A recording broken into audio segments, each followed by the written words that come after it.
This episode is sponsored by WeHaveMerch.com. WeHaveMerch.com. Prices starting at only $12.99. Sizes up to 6XL.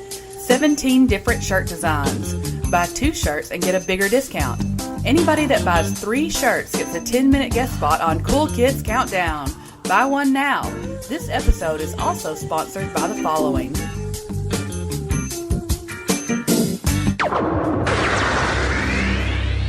The Shiznit is sponsored by SpunkLube.com. SpunkLube is an award-winning personal lubricant that's fun. SpunkLube is available in 4 varieties: hybrid, pure silicone, natural, and pink. This month, by just retweeting an episode, you will be entered to win a month's supply of SpunkLube, an all-in Shooting the Shiznit shirt, and an all-in poster.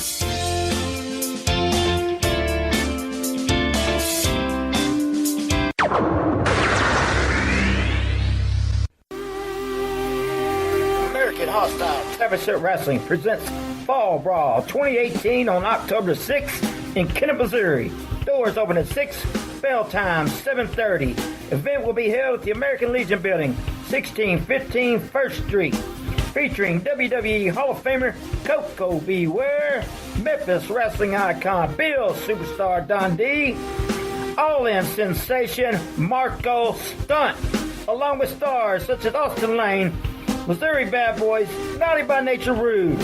That's October the 6th, 2018, Kennett, Missouri, 1615 1st Street, the American Legion Building. Doors open at 6, bell time 7:30. Be there.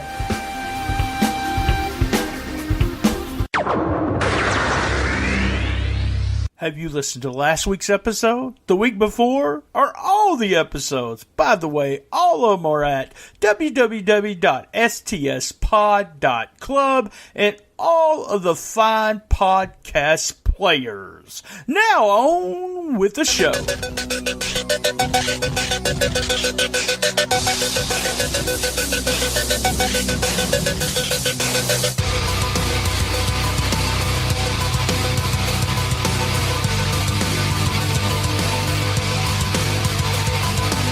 So you think that you got me? Beat me down, do you think you're on top? Well, I'm not where you left me. I've been picking up steam and I pick myself up. And we have Austin Gunn. I'm going to bring you from the green room. And Austin, you know, I just seen you at All In and you're in really good shape, but what you requested, you wanted Taco Bell and Wendy's, and man, I won't tell your dad about it at all. Now, we don't need to tell your dad, but I do appreciate you coming on. How's it going today? I'm doing great, and yeah, you're right with the whole Taco Bell or Wendy's thing. I've been dying for it, but unfortunately, I'm on my diet right now. I'm trying to get an even better ring shape right now, and oh man, I'm just craving it, but I can't. I got to stay disciplined. You know, it's one of those things. On this show, what I do, called Shooting the Shiznit, is I bring somebody on I've known for years in the wrestling business, and we just talk shit, or I bring someone I don't know, and that would be you. So I'm going to ask you all kinds of questions, like, and guys, y'all all know this, so I'm not, we're not kayfabing anybody. This is Billy Gunn's son. Yeah. A lot of people have been big, huge fans of your dad. Always fun to watch your dad, and we'll talk about him a little bit. But this is mainly, I want it to be about you. I got a chance to see you at All In, and and we'll talk about that a little bit. But I want to start back when, and I know you've got a different story. We've had a third generation wrestler on here before that talks about, their story's different than my story. I grew up as a fan in the Memphis area, and then I become a photographer. I did this, I did that. But you grew up, around some of the most famous wrestlers in the business. So when did you start going to wrestling? When did you start going with your dad, or did your dad take you? How was that? So growing up around the business, yeah, I did have a different look or perspective about it because my dad was in it, and it was his job. It was what he needed to do to provide for the family, and I got to watch him on TV, and it was just so normal to me growing up around that it wasn't from a fan's perspective, and I didn't get to view that as like larger than life figures because these were like family to me, like Stone Cold and stuff like those were like family members to me because I got to see them backstage every time I got to go to a show with my dad. So I don't know. It was just going to wrestling. I think the earliest memory I have is not going. Actually, yeah, I would go to the shows and I would be backstage, and I remember whenever I would see The Rock, I would run up to him and like fake punch him, and he would sell for me.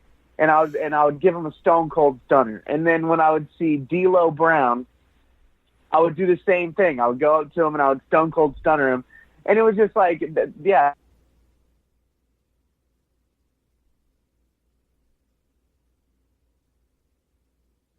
For my dad's coworkers, and that was just all normal to me. So being able to go backstage behind the shows growing up when I was really little, and then I would pick him up from the airport and stuff like that, and I got a kind of a little sense of what he was all about and what the business was like, kind of. And then later on, like in my college years and stuff, then I really started to kind of see it from a different perspective because I wanted to start getting into the business. So it kind of went from, yeah, my dad's a big superstar and everybody knows him, but I don't really understand the business. And then a few years went by and I go, oh, okay, now I understand the wrestling thing. This is what people are like. This is huge to them. This is crazy, but it's still my dad, whatever. And then as years went on, then I kind of got the whole perspective. I started becoming a fan of Kenny Omega, and then I finally got to meet him. And I got kind of that feeling that fans get when they see my dad sometimes. I've never really truly understood that kind of feeling until I started meeting some of the people that now I was growing up watching and I was fans of, and it was just so cool. I got like a 360-degree view of this entire business, and I think it was just unbelievable. It was awesome. I like the way you describe that because growing up in Memphis, I hung out with, The Undertaker and guys like that before they were even big names. So it's kind of, to me, it's hard for me to be starstruck in the sense. Now, I do, if I see somebody that I really like that I've been watching for a long time, like a Kenny Omega or somebody like that, I do want to shake their hand and say I enjoyed your work. But it's funny that the way you talk about it, you were backstage, you didn't want to go watch the actual matches? Was that something you wanted to do as a kid, or? So when I was little, when I say I'm little, I'm like 8 years old. So when I was 8 years old, I would kind of, occasionally my mom would let me go out to the ring, and we would sit ringside, and actually have a really old school picture I might post here soon on my social media. It was me, my mom, and my brother, and they would take us ringside only for my dad's matches and stuff like that because the Attitude Era was very different. And I just wanted to see my dad, and that's all I was really interested in because I didn't really understand the wrestling thing. So then, growing up, then I started wanting to really see the whole show. So when I was at All In, I performed in the Battle Royal, and then I came back, I undressed really quick because I wanted to be not only a performer in that show, but I wanted to watch it and as like from a fan's perspective, and really just take it in because you're watching history, and I was lucky enough to be part of that history. So I just wanted to kind of take in that whole night and that entire day as just something that I'll remember forever. So in regards to other wrestling, yeah, I love to watch the shows. Like I love to study the game, see other people's gimmicks and how they come out and kind of attract the crowd and what they're all about. I do occasionally catch that little itch that I want to go out in the stands and I want to watch it. There are some times where I kind of just come back and I kind of just want to get in the zone and undress and just relax. But most of the time I actually want to get back out there and watch the show because that's what I'm there for, and this is my job, and I just want to enjoy it. You said, I'm going to go ahead and we're going to talk about All In because you brought it up, and then we'll go back to some other subjects I want to talk to you about. But just, we talked about All In maybe the last three shows here and give different perspectives of the show. I was there, and it was one of the most craziest things I've ever been part of. It felt like it was something special. So it was pretty awesome. And then when I got back and started reading everything, you have to go all the way back to it's 1999. non-WWE show, which was a WCW show, that even had that many people there. Aside from that, you'd have to go for an independent show all the way to 1994. Total attendance was over 11,000. Live gate was almost $500,000. Fight Network grossed $1 million. There was 11,000 fans that went to the con, and Pro Wrestling Tees did right at $500,000 in T-shirt business. So for people that say this wasn't a big deal, you can kiss her ass, because it was a big deal. It was awesome. Yeah. And I went back and watched the Battle Royal today, and just so I could, and I watched some of your matches on YouTube. It's just so weird to watch you because, and no offense to you, but you're a smaller version of your dad. I mean, you have guys like David Flair and other guys that's been part of this business that can't even get close to emulate their fathers. But it's kind of scary. Some of your movements that you do, you look just like your dad out there, especially if he was from a distance. Is that?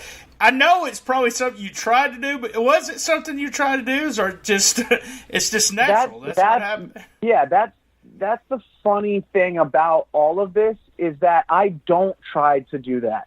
I don't try to be him. I don't try to mimic anything he does, other than maybe like the splash that he does in the corner. Like, yeah, I do some moves that I've seen him do, and I think it's very simple and good transition moves to do. But like, in regarding just my personality when I'm out there, my mannerisms, just the way I carry myself in the ring and the way I move, I don't try to do anything to mimic him.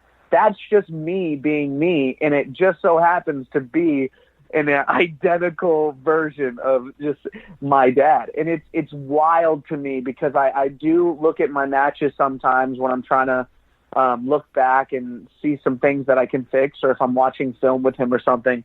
And it's scary to me, because I look at it and I go, oh my gosh, I look exactly like you. What is going on? Like, I don't try to do any of that stuff.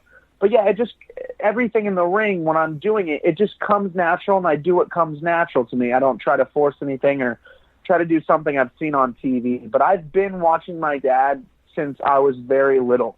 And I watched him as a fan, I watched him as a father, and I watched him nowadays. Now I'm watching his old stuff just to kind of learn how he sells and everything that goes into wrestling. And I don't know, it's just I'm a student of the game, but it also helps that he's been training me hands-on for the past how long I've been training. It's just under a year. But it's something that comes very natural to me, and it is kind of spooky to watch, because sometimes I catch myself and I go, dude, you look exactly like your dad. What are you doing? So it is cool, though.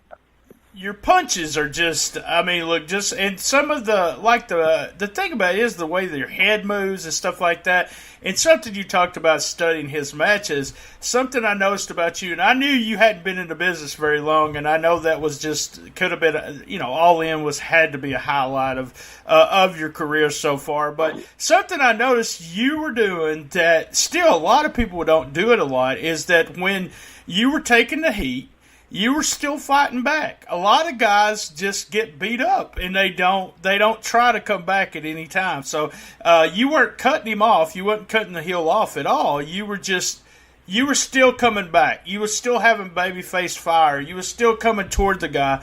And that takes sometimes years to learn. I mean, you can learn how to do the moves, but, you get 4 or 5 years in, you should start learning psychology. You should know all that stuff. But if you're already doing that kind of stuff, I'm just like, man, you got a big, future in the business. But I know it has a lot to do with your dad.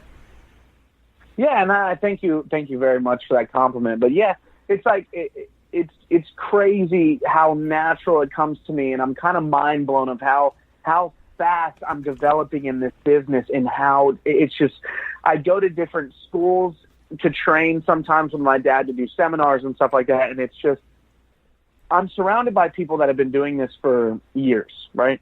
Right. And I walk into the building, and I'm very humble, and I kind of just shut my mouth and keep my ears open, and I just listen to everything the coach has to say.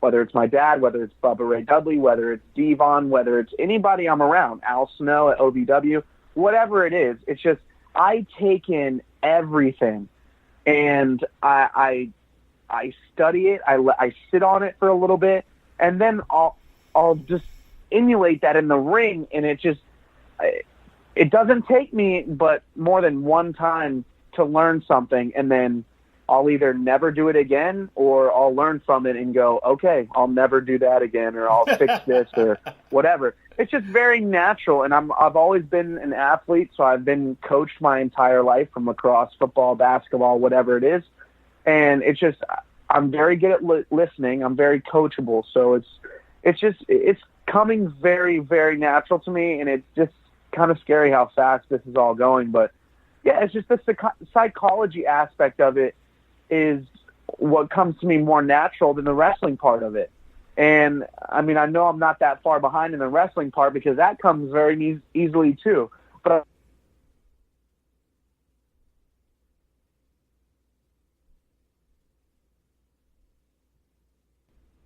sometimes it's something you can't really teach, and sometimes it's just something you pick up or already know how to do. But yeah, I think everything is coming very natural, and I'm so lucky to have my dad under me and watching me and coaching me, and I don't know. I think everything's going very well so far. Yeah, psychology is one of those things. Sometimes it's you can tell people the basics of psychology.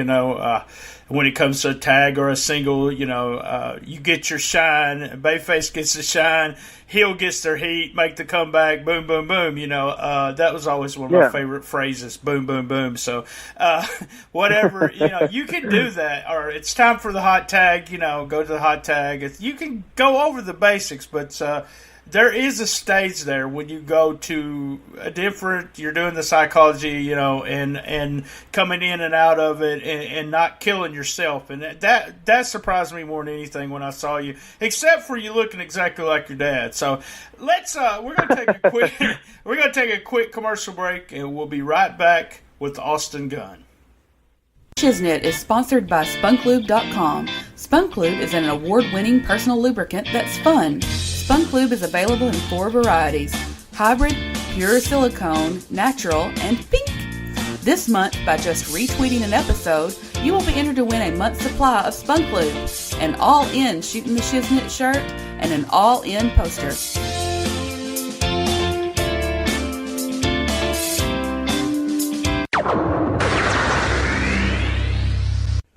Hey, have you used that app Uber Eats? No, I haven't. Man, it's pretty awesome. Uber's famous for, taking over the cab industry. So it looks like now they're taking over the food delivery industry. Really?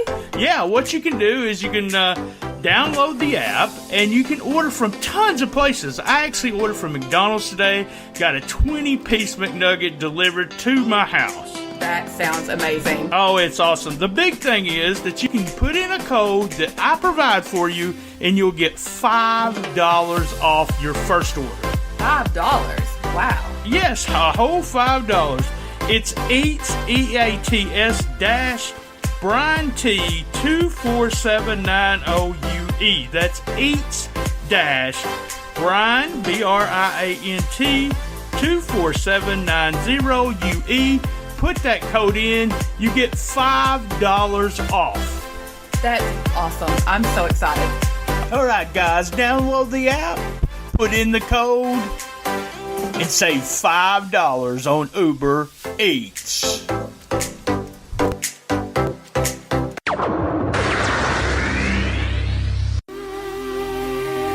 American Hostile 7-Set Wrestling presents Fall Brawl 2018 on October 6th in Kennett, Missouri.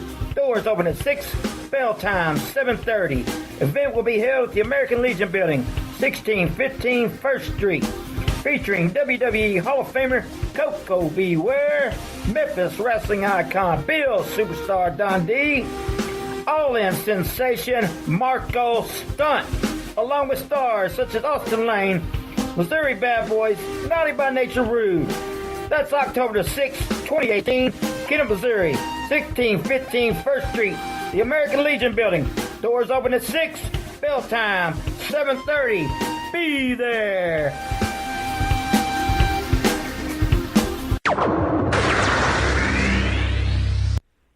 right, we're back with Austin Gunn. Man, that first 15 minutes went by quick. I got a few questions for you that I just had to. I looked at matches like I told you. I actually looked at All In. You guys had a lot of fun with that. And as we walked, I did StarCast three or 4 days. First con I've done, and when it comes to Wrestling Con, in about 30 years. So I'm your dad's age. I'm 51, or about to be 52. So I'm walking through here, and I see. Let me just say something. Your dad is one big MFer. Let me tell you, he was the biggest. My God. He was the biggest guy there. We've seen all these guys that I've seen in person. I don't think I've ever seen your dad. I've probably seen from a distance, like at a WWE show or something, but I've never seen him up close. And I was like, who the hell is he with? Because you were standing there with him taking pictures and everything. And me and my friend was talking. I said, who's he with? And all of a sudden we just looked at you and we looked at him, and I said, that's his son. He goes, you think so? And I go, yeah, that's got to be his son. And then we found out, you were going to be in a battle royal. But man, your daddy is huge. I mean, huge. He is absolutely. He amazes me every single day. We train every day. We train this morning, and just the way he operates and his routine is just unbelievable. He has everything down to a T. What he eats, what his pre-workout, his protein, everything he does is just crazy. And he's so athletic still to this day, and it's just amazing. I have really big shoes to fill, but I think he's showing me the ropes and giving me the tools to do so. And that's what I'm so grateful for, because it's not that I'm in the blind of anything. I'm getting to see what it really takes to be in this business, and what you have to sacrifice. And you can't go out with your friends and drink every weekend or go on any benders or anything like that. No, my dad is sober. He's been for about 8 years now, and he just sticks to his routine. He only drinks water. He BCA, you name it. He knows his body like the back of his hand, and it's just amazing to see. And I hope I can get that little routine going one day, but I'm trying. I'm in the process right now. I'm on day 1 of my diet, so. Oh, there you go. I saw one of your first matches, I guess it was, that you were much smaller there. You have gained the weight in the right places. You look good at All In, and we all are our worst critics too. You want to lose weight here, you want to do this. So when you're dieting, you want to and your dad at 54. He is 54. I think that's what I know Wikipedia is sometimes. So you're looking at 54. You're looking at a 54-year-old man, guys. If you want some inspiration, go to a local show that has Billy Gunn and shake this man's hand. He is huge. And speaking of your dad, I had to ask some stuff about when you was a kid and when you were in high school. And your dad was involved in everything, like you said. Wrestling was huge. It was the Attitude Era. But one of the angles that your dad was that I thought was hilarious and liked was the Chuck and Billy angle. So I gotta ask, what kind of shit did you get from your peers at school? I mean, did they give you hell because your dad was doing the gay acts? Yeah, absolutely. Because there are people. There's always people that don't understand wrestling. They don't know what it's all about. They've never been to a show. They've never watched on TV. They just go, "Oh, that's so fake. Oh, that's the fake wrestling. I'm not getting." So it's just like, you got to take it with a grain of salt. Like they don't know, and it's not their fault. It's just the way they think about the business, and that's okay, because everybody's entitled to their own opinion. But when it came to school when I was little, I mean, when you're going through school, you don't want to be picked on. Obviously, you don't want to get bullied, or you don't want to whatever. But I've never been that type of person to be surrounded by any of that negativity. But when that sort of gimmick came out, it was making headlines everywhere. I mean, they were on the morning news, and it was just so strange to be happening at that time, because it was so believable. So when I was in school, I had kids coming up to me going, "Dude, your dad's gay." And I go, "No, my dad's not gay, man. Like, You don't understand. So it was like the kids that wanted to rub it in my face. I mean, I didn't even pay attention to it. It doesn't bother me because I knew what it was and I knew whatever. And I think my dad sat me on the couch, me and my brother on the couch one night, and goes, "Hey, I just want to let you know, I wish I could have seen this conversation. That'd be a hell of a conversation. Exactly. Yeah, I wish I had it on film. But he goes, "Listen." He was super serious too. My mom was there, everybody, and he goes, "Hey, I just want to let you know that on TV I'm going to be playing a gay character. I don't want you to worry because blah blah blah." And he sat us down, and I look at my brother, and we go, "Yeah, we know you're not gay. We get it. Like, what are you having this conversation for?" So, I mean, we were on board. I think it was the funniest gimmick. I still look back at videos on it just to kind of get a character, like kind of just see him as a character in that like zone of just being that. And I thought it was hilarious. And I don't know, I was all aboard for it. But yeah, at school you're going to have those kids that don't watch wrestling and want to rub it in your face. But I never paid attention to any of that because that just wasn't our family. Like, I was just having fun and having a good time watching him on there. So yeah, I know. I usually do all these. I call it the ring. I don't make a lot of notes. I did the notes for All In, and I was like, there's some things I really want to ask you about. And all I could think about is my dad being one of Chuck and Billy and getting so much hell in high school about that. And I said, man, I gotta ask you about that. Now, you also, I mean, your dad was the ass man. So that had to be fun. And then, D-Generation X was one of the biggest, still one of the biggest, I think, factions or whatever you want to call them, groups, with Road Dogg and such. Was it all of a sudden, your dad was cool to everybody then that watched wrestling? Yeah. So, I don't know. It's just, I never brought that up because that's just not how I was raised. I was raised to be very humble and to just be very respectful. And I never felt right in my gut bringing it up to people saying, "Oh, my dad is blah, blah, blah. And he's part of DX and he's really popular. He's famous." I've never felt comfortable doing that. And I still feel very weird about it today. So I've never done that. So the only reason that would come up is when he would drop me off at football practice, or he would drop me off in the morning in the school line or pick me up from school. Everybody started to get the word around and the rumors around, and everybody wanted to talk my ear off about it. But to me, he was just my dad. It was very normal to me. It was very normal growing up and knowing The Rock, and I had to deal with those people that would come up to me and try and start a fight going, "You've never met The Rock. You've never met Stone Cold. You've never," and it was just like you had to laugh them off because they don't know. They can't comprehend what I was growing up around, just getting bombarded in a limo, just trying to get to the building, wondering why my dad is so popular. And then kind of growing up, then I was like, oh, this is why, and wow, he was this big.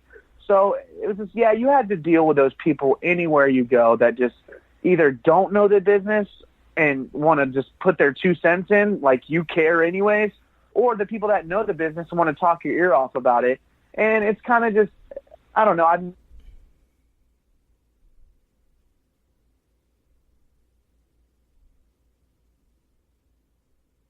not a very good character quality to have, so. I agree. I could just see some kids, thinking it's really cool that your dad's part of that. And you've talked about... They would, yeah. In football practice, they would be like, "Dude, you don't even know what Austin's dad does. He's bad at Billy Gunn. He's so mad." And they would be like, my friends would be like my hype men for it. And I wouldn't even have to say anything. They would just go on and on and on and just hype them up. Like, I wouldn't have to say a word. So. Right. You didn't even have to talk about how cool your dad was. Everyone else did. So that's what I figured. You talked about being backstage and everything, and I always ask, whether they're wrestlers or fans or ever who I interview, I always like to ask, when did you know, at what point did you know, hey, this is all the work, these guys all like each other? You know what I'm saying? I was there the first night I went to live wrestling. I was front row. I didn't know how it was done. I'm 10 years old. I don't know the actual mechanics of it. But in my mind, I said, I know it's not up and up, but I still was a huge fan. And I think, and I've said this before, when I actually learned how to do it and how it was done, I become a bigger fan, of the business. And then when I got in and had my tag teams and I did things like that, then, watching tapes and learning psychology and this, I was even bigger into it. Did you always know? Hey, did your dad say, "Hey, I'm going out here, but I'm not going to hurt myself. I'm not really going to get hurt"? Or how did he actually say that to you?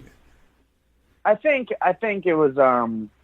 I think if you've ever seen that documentary where how Mankind is backstage and his daughter's there and his family's there and they're just in tears.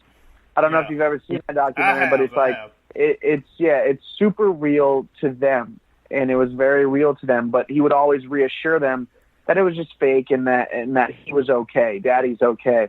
So I think my mom did a really good job growing up, making sure that we knew that it was just him having fun and him doing things with his friends, and like it was all a work and stuff like that. And I think once my mom told me that, I was fine with it. And I don't even think I started watching it at an age until I was able to comprehend what she was telling me. So I wasn't watching it very, very early on and going, oh my gosh, my dad's getting beat up. And then my mom told me. No, once I started watching it, then my mom told me right away. And I was okay with it. I never doubted it for a second that he was hurt or anything like that. But there are times at live events, something like that, when I grew up and knew my dad personally and what his work looked like, that there were some times that he did get hurt, and I knew right away. So, I mean, I didn't really have a problem with it. I was able to meet a lot of people backstage, and I think I grew up really quick, like maturity-wise, to kind of comprehend that and understand that. I think is really big when you're 8 years old and not knowing what's going on, especially back in the Attitude Era when everyone thought it was real. Like everybody was so into it, and it's not as big as it is today, like believability-wise, because there's so much social media and they know it's all a work, and they just watch it a lot differently nowadays. So I don't know. It's just back then I was always comfortable with it. I never really got upset about it, but I did get upset when I knew he was hurt for real, though. But he'd always call me after the shows that he had, and after like the main things that I got to watch, and he would tell me that he was okay, and I got to talk to him. So. That made it a lot better. Yeah. So I bet it did. Yeah, I mean, with I think at one point during me being in the business or being a fan, there was a very small smart. There was a kayfabe sheets, and they were kind of underground, and no one that you knew that lived in your town had any idea that you was reading a kayfabe sheet. But now, with technology, it's changed the way, like you said, completely the way the business is viewed, and it's almost like all those people that I was hiding my kayfabe sheet from is actually. Surrounding me now, now they're experts. We could talk about that for about an hour. So I've talked to fans from the 0 to 100 and some, and I have this gauge with fans or with people that if you don't know psychology and how to do psychology in a wrestling match, you're probably really not a smart fan. Now, you do have stuff that you like, and I understand that, but if you don't understand the simple psychology, and I've met wrestlers that had no idea. I booked a show one night, went in and said, okay, I want every match simple psychology. Does anyone understand what I'm saying? And I had like 3 people raise their hand. What do you mean coming out of heat? So I was just like shaking my head. So you get that all the time, and you will that when you get to a indie show, that there are some guys that's been wrestling for 25 years that still don't know what the hell they're doing. So, but we're almost out of time, but there's something I want to ask you, and you said you've been doing this a little over a year, been training, and a few things. You mentioned Kenny Omega. Who else do you like to watch now? I think after being surrounded by All In, I've always been a fan of Cody Rhodes and how he handles himself, and I've always been a fan of the Young Bucks and Kenny Omega, because I think the first time I saw them live was in LA when New Japan came over and did their show in the States. And you was there, your dad was on that show, right? And you was there with him? Yeah, so he faced Tanahashi. So I think so I want to say on the WWE roster, we have fans because we still get to see people that my dad trained in the Performance Center. Baron Corbin is a big fan, I'm a big fan of Baron Corbin because I get to see him and I know him personally. So I kind of look at the WWE roster. I like Baron Corbin. I know a lot of people on the WWE roster, but it's not like, but I grew around them and I know what they're like. I kind of know their personality and stuff. So it's kind of like back to the family thing. I know them personally, so I can't really view them as larger than life characters. Who I didn't know was the whole group of All In. So it was Cody Rhodes, the Young Bucks, Kenny Omega, Okada, and one of my very, very favorite is Tanahashi. And I'm sitting right next to my bed. I have an action figure of Tanahashi, custom made. And awesome. and he signed it at WrestleMania weekend, and I think that's the only action figure I've ever had that I really just kind of protected. I would just wrestle with my other action figures when I was a little kid, take them out of their very good boxes and everything like that. But this one does not get touched by anybody. It's just I think when I look at a wrestler that I'm very admirable about or I look up to or whatever, I just think Tanahashi has it all. Just the looks, the wrestling skills, just the way 100%. He carries himself. Yes, very much so. I'm just so if I have to put a number one on it, I would say Tanahashi, and then everybody else I'm a very big fan of: Cody Rhodes, the Young Bucks, and of course Kenny Omega. So that's kind of like my fan base right now. I know them, and I've been around them, and I've seen them backstage, and I've talked to them, and seen them go over matches, and I'm not looking at them as I know them. I'm looking at it as how can I be like them? How can I carry myself like them? It's kind of me viewing them in a very different way than I do with other even bigger names than them, and it's I don't know. I'm just very special people, so. Right. And Tanahashi, he has. I've read a little bit of his book. It was in Japanese, but they actually did translated some of his book, and he was talking about psychology, and he said something that just a lot of people, and me too, I never thought about this, but it's not always. And if you watch his matches after I tell you this, you'll understand this more. It's not always the moves you do; it's what you do in between the moves. 100%. And I don't know how many times my dad has taught me that in practice. And that's why, it's not about the moves. If you watch any of my matches or the few matches that I've had, I don't do anything crazy. I don't do any dives. I don't come off the top rope and do a 450. I don't do anything. It's kicks, punches, and very small transition stuff. And I started to really, really become interested in what he's talking about in that book. Is what can you do something without physically doing something? Right. So can you do something in the it's just when they're watching as fans, it's about doing something without physically doing something in between the moves. So it's just that's very hard for students to comprehend, but that's something that I've really kind of